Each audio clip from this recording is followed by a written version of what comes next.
Halika na sa amin ay sumama ka. Ngiti at sayang aming ambag. Tara na't manood kay Isang Love.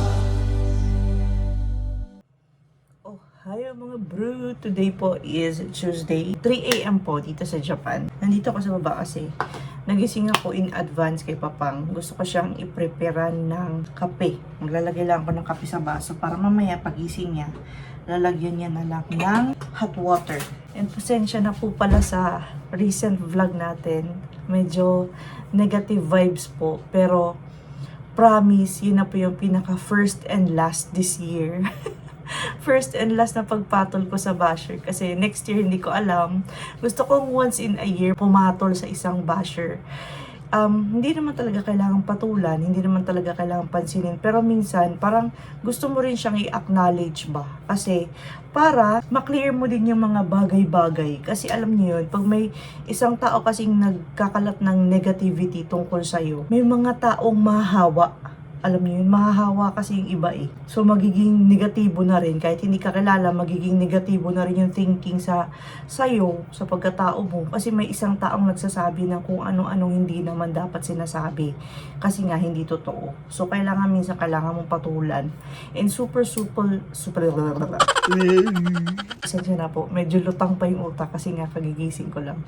Super thankful ako kasi yung mga viewers ko, kayo, meron kayong common sense. Hindi kayo katulad doon sa basher, doon sa recent vlog natin na walang common sense ba. Alam niyo sa sarili niyo na may mga bagay na hindi kailangan i-explain kasi common sense na hindi na talaga kailangan i-explain, di ba? Kahit papaano alam ko na kahit hindi ko pala ini-explain yung mga bagay-bagay sa inyo, gets nyo na. Super na-overwhelmed ako kasi maraming tao yung nakakaintindi. Super happy ako kasi yung mga viewers ko, meron silang common sense. Meron po kayong common sense. So super thank you po.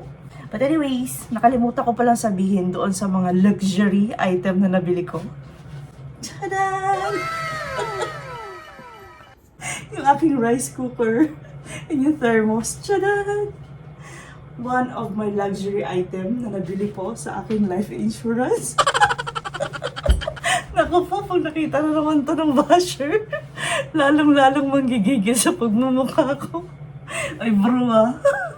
May luxury item na naman tayo nga unboxing from Amazon. Ay naku mga bro, ewan ko sa inyo.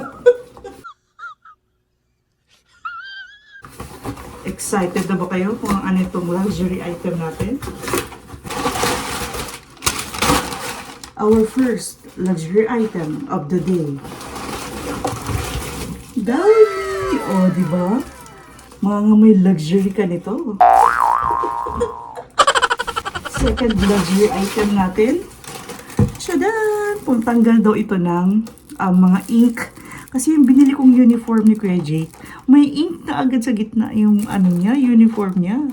So ayan, our second luxury item of the day. Pangtanggal po ng stains. Ayan. Itatry ko to. Papakita ko sa inyo yung uniform ni Kuya Jake na merong stain. Alam niyo, nagka-kanji kasi sila sa school. Tapos meron yung parang ink galing doon sa pangsulat ng kanji. Tapos, nalagyan na naman yung kasi yung uniform niya. So, ito-try natin to kung effective ba to. Napakaliit lang niya. Pero mura lang naman to, mga 400-500 sa Amazon. Itong, Downy. Yung Downy to sa Pilipinas yung Sunrise Fresh. Amoy na amoy siya. Tapos, mga around 2,000, 2,500 yen lang naman po ito. And tumatagal sa akin to ng mga isang buwan bago na uubos. So, ayan po yung ating 2 luxury items of the day. So, gusto ko na itong itry. Kahit madaling araw pa lang itry na natin. Instruction ito saan ba? Meron natin instruction sa likod. Pero kailangan siyang ipil. Wait lang, ipil ko muna. Ayan yung instruction niya. I-Google Translate ko lang. So, ito na yung bagong uniform ni Kuya Jake. And ayan. Ayan yung mga stain. Ayan. Lagyan lang daw ng ganyan. Sana naman matanggal yan.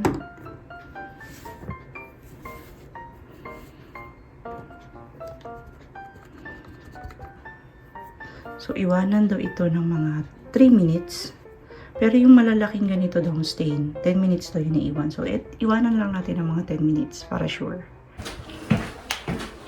Gisingin ko na si Papang. Gising na, malap. Kape. Gusto mo kape? Ako na. Hindi na, hiya. Baba na rin ako. Naka-ready naman din yung kape. We are back. We are back. Pero parang wala namang pinagkaiba. So, ang sabi doon sa instruction, after daw ng maibabad, ganunin daw ng another na tela. Hindi naman natanggal mga bro eh. It's a scam. Scam naman to eh. Wala namang pinagbago. Hindi naman natanggal eh. Ngayon natin ang sabon. Gamitan na natin ang sabon. Para kusutin. Tapos i-brush pa natin.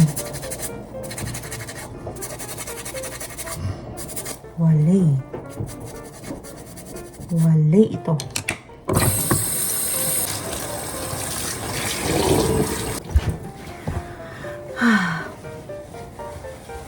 It's a fail mga bro. It's a fail. Doon pa rin yung stain eh, oh. Medyo nag-lighten lang yung kulay niya, pero nandun pa rin yung stain. It's a fail mga bro. Huwag niyo nang bilhin to. Hindi gumagana. Muntik na maubos yung laman. Hindi naman natanggal yung stain. Goodbye. Bye. Afugi oh. Afugi naman oh. Oh.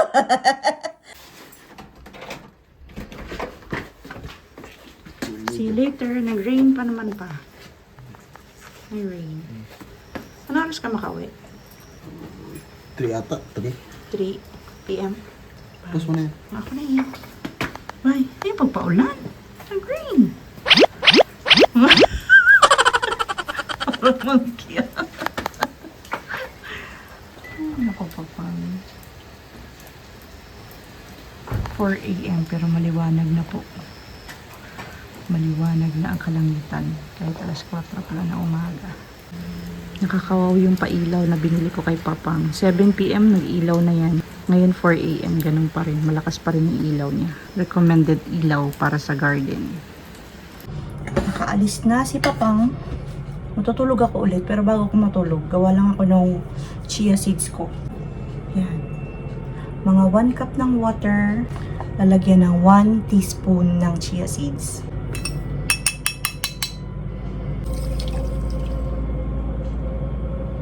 Hayaan ko lang to dito sa counter. Naglulod na rin ako ng labahan.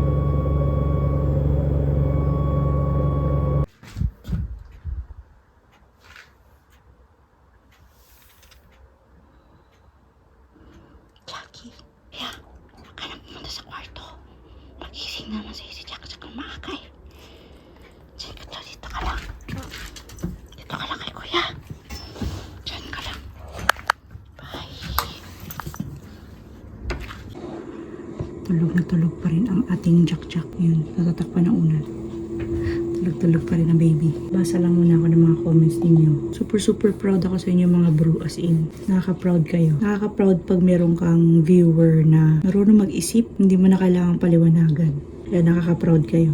And meron pala akong viewer last time na bagong subscriber din siya. Tapos nag-share siya ng story about sa lola niya. Lola niya or tita niya. Wait, hanapin ko yung comment niya. Nakaka-inspire sa akin yung shinare niyang story. Tapos napa-research ako bigla sa Google. Kasi ito, sabi niya, may tita daw siya na breast cancer din, tapos stage 4. Tapos, pinaoperahan daw yung tita niya, and 12 years survivor daw. Nasa 74 years old daw ngayon yung tita niya, hindi pa nagre-recur ata yung cancer ng tita niya, thankfully. So, 12 years. Nakaka-inspire. Nakaabot ng 12 years. Pero, nung nag-research po ako sa Google, parang much better pala kung na-diagnose ka ng late yung edad mo. Elderly people ka na kung na-diagnose ka. Kasi sa case ko pala, yung ginawa sa tita niya na inoperahan, tapos survivor ng 12 years, parang malabong mangyari sa akin yan kasi bata akong na-diagnose. So, sa mga katulad ko na 40 below, active na active po kasi yung cancer cells. Based lang to sa research ko ha. Tapos, yung tita niya kasi, 74 na ngayon. So, nasa mga around 60 plus years old na yung tita niya nung na-diagnose. Sa mga elderly people pala na katulad ng tita niya, much better na operahan